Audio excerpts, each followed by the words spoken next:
Welcome back to Great Day Washington. What makes us different can be what unites us, not what divides us. That's what our next guest and founder of Inspires believes. And now she's traveling the world to spread her message and to collect stories. Alysia, it's so wonderful to have you on, especially as you are such a source of inspiration for so many people, encouraging them to tell their stories. Why is that so important for people? I think it's important for everyone to share their stories because we can really begin to see each other truly the way that we are, to be able to celebrate the diversity once we actually share our stories. Yeah. Do you feel like you find that common ground once you actually show people, oh, this is where I'm from and we have some similarities? Yeah, and not even sort of where we're from, but also just who we are as people, the diversity that we have, be it religious backgrounds or what their race is or what their past experiences have been. We'll discover that we actually have a lot more in common than we have things that are different. You would know because you have traveled all over. It's amazing to follow some of your travels. You had a trip to North Carolina that really changed things for you. What was that trip all about? Yes, I was actually invited to go to, it's called Doris Henderson Newcomer School. And at the school, they're immigrants and refugee students.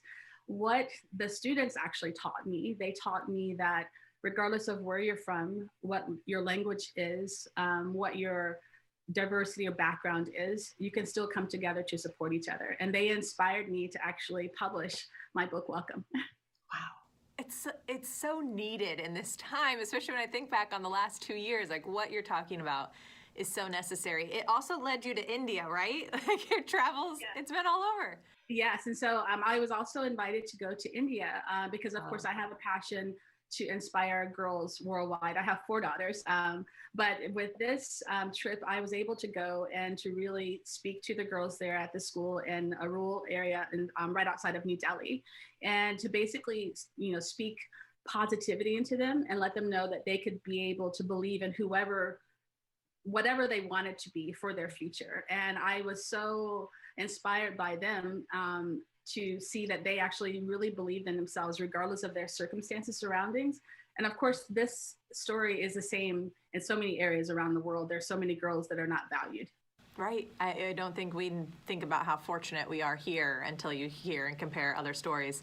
Is this kind of what you're trying to teach, or like what is that lesson? Like when you touch people's hearts, what are you hoping they walk away with? I hope that people can be able to see that if we're able to sort of share our stories, the girls in India taught me that they can be empowered to say who they are. And that's the example of being able to say, this is my story. But then I also want people to know that if we can be able to share our stories, once we come to the point of understanding who we are, then we can be able to sort of celebrate our diversity in a way that we never have before. You had me fill out this little like chart or tool. You called it something specific. What was it called? Yeah. It's called a story mandala. And actually, this is it here. And it's really simple, where basically wow.